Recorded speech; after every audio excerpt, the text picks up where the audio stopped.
for gun control, buckets of rocks. My state legislator thought that was a really great idea. And, it's hard. It's hard because people are asleep. They don't know basic civics, and they're totally busy. People are slammed by life right now. They're working jobs. They got kids.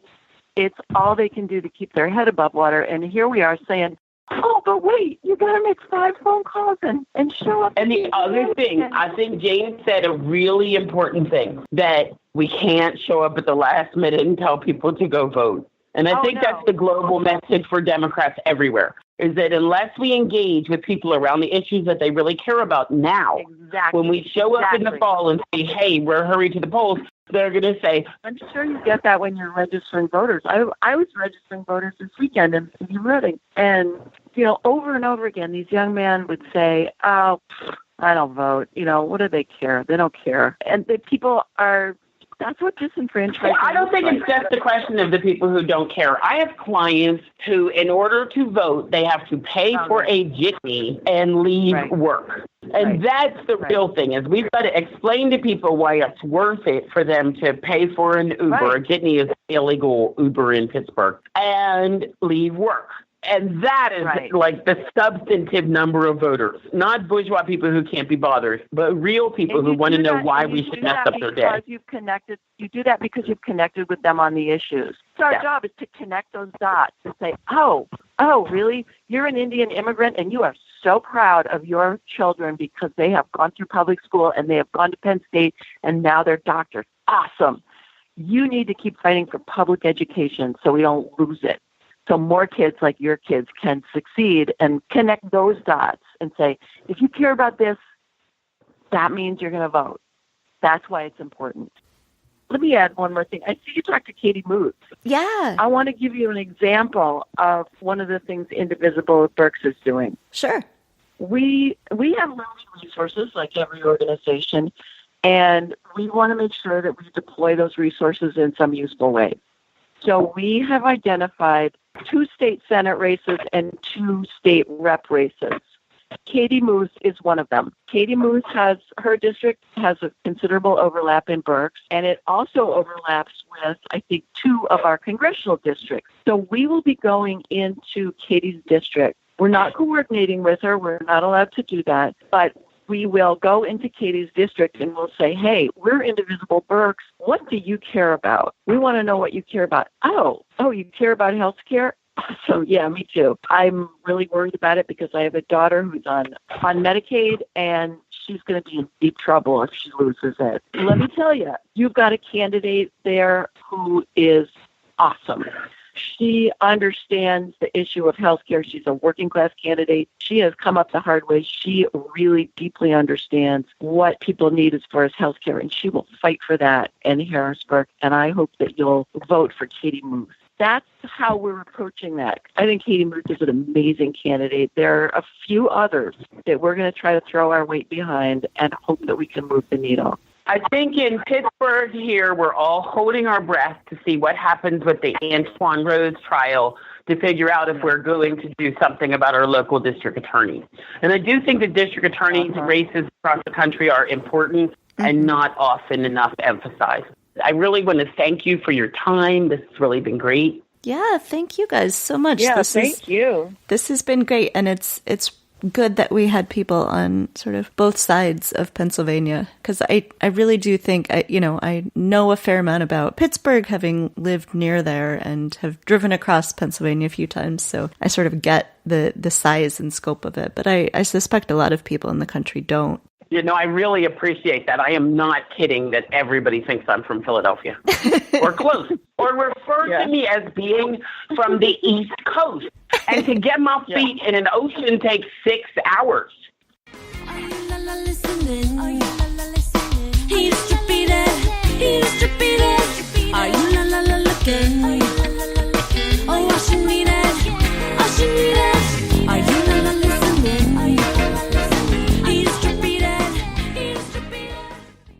I'm here with my co-host, Sophie. Hey, Sophie. Hey, Kelly. And tonight we're talking to Chrissy Houlahan, who is running for Congress from the 6th District in Pennsylvania. Hi, Chrissy. Hi, how are you guys? Great. Thanks so much for coming on. So could you tell us just a little bit about yourself and why you've decided to run for Congress now?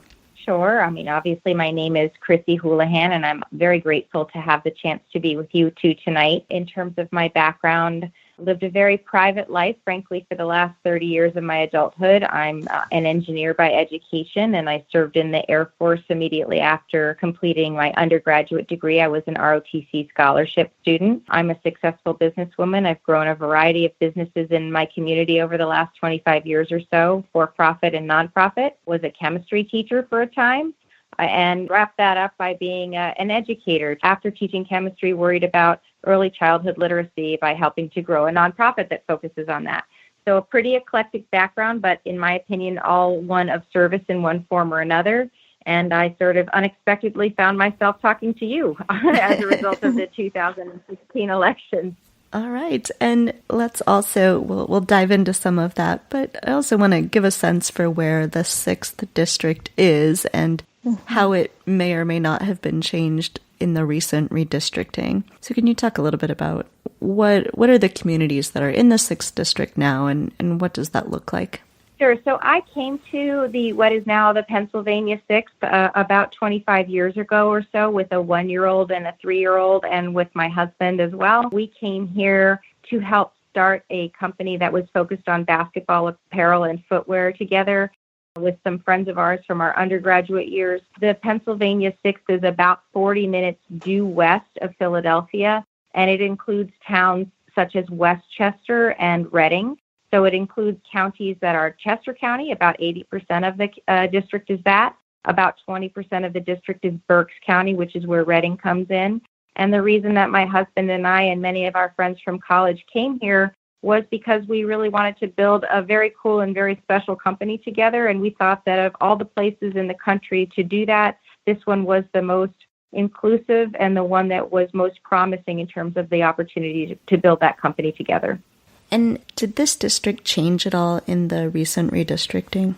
So the district itself certainly changed, but the people within the community haven't. I think what's important for people to understand in the redistricting or the reapportionment of the 6th Congressional District are a few things. One is the district originally was very, very gerrymandered. It was called the Salamander or the Dragon originally. It spanned 4 different counties and several hours across and several hours long. And the new district is exactly what folks were looking for. We were looking for districts that had compact and similar communities where you could kind of span a district and get from one place to the other without having to cross through multiple counties at one time.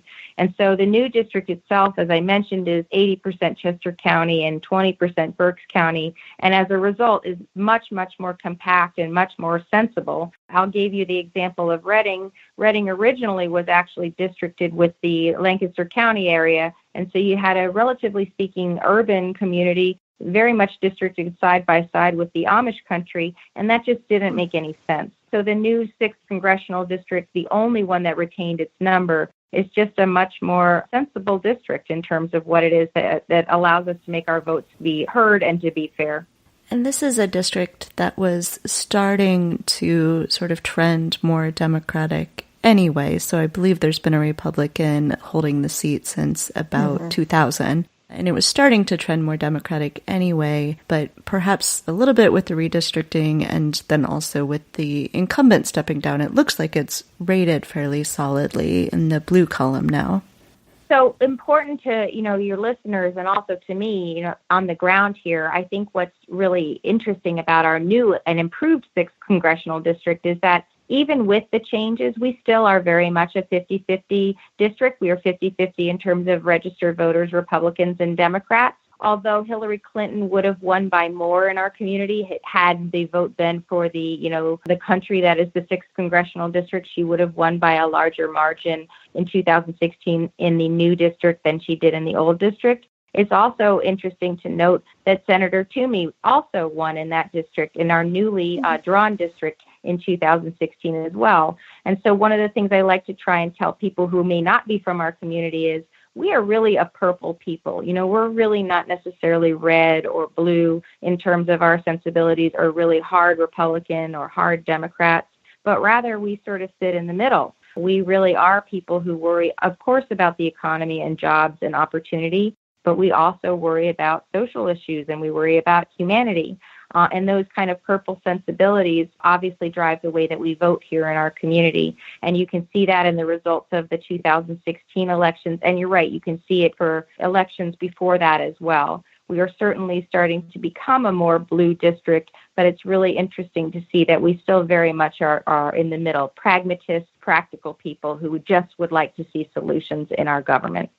Let's talk a little bit about some of the issues. When you're traveling around the district and talking to people, what are some of the themes that you're hearing? What are some of the issues that people are just over and over asking you about that seem really important to people? So, and what's really interesting about that question is that I also try to answer that by saying to you, they're not any different than any issues that I believe anyone else in Pennsylvania is experiencing or anywhere else in our country. You know, there are three fundamental issues that I pretty much hear consistently. And I've been running for Congress now for the better part of 17 months or so.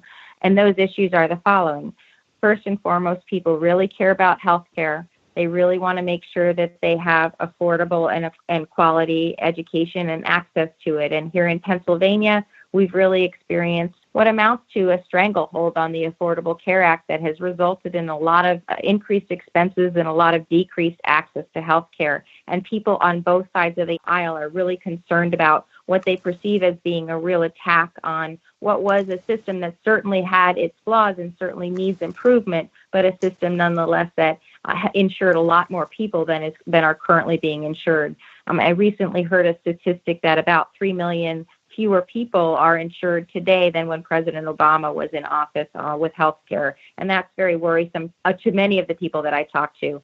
The second issue that I talk to people about, also that it doesn't seem to be surprising across the country, is jobs and the economy. People here in our community really want to make sure that we have sustained jobs for the future, not just for them, but obviously for their children, that wages are catching up and keeping up, that they're able to promise for their children more than what they have for themselves possibly, and that we're worrying about the jobs of the current economy and the future economy and not the jobs of the past.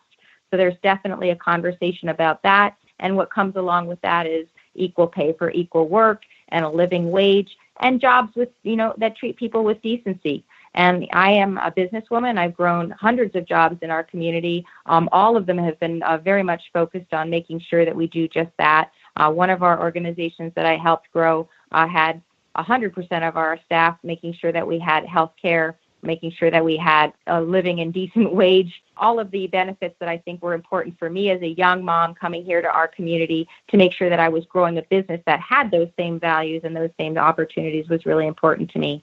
And the last thing that folks talk to me about in our community, similar to what I think most people hear in other parts of the state and the country, is education, and specifically not just higher education, but also workforce training, making sure that their kids are prepared for the future jobs of tomorrow, making sure that they as adults are prepared for the future jobs of tomorrow and the current jobs of today. And as I mentioned, I have a real heritage and background in education. Spent some time in the classroom worried about chemistry, teaching 11th grade chemistry, and then spent a lot of time worrying about a very fundamental issue, which is early childhood literacy, making sure that our kids have the ability with very basic skills to be able to do something like read. Reading is an essential skill that you need to have to be able to move on to those higher level skills. And I think that, sadly, our nation's education system is struggling. I think that our workforce development is struggling. And I think that we have a lot of jobs and opportunity in our economy, but sadly, we're not necessarily preparing ourselves for those jobs and those opportunities. You've started to mention a couple of the ways that being a businesswoman and being an educator helps you think through some of these issues. But can you talk a little bit more about that? Sort of how do these different parts of your professional background really prepare you for the kind of work that you want to do in Congress and in supporting your constituents? Sure. So, an enormous part of our economy is driven by for-profit companies, and making sure that those for-profit companies are able to succeed and are providing great jobs with great opportunities for people is really important. And it's something that I focused on as a young entrepreneur, I first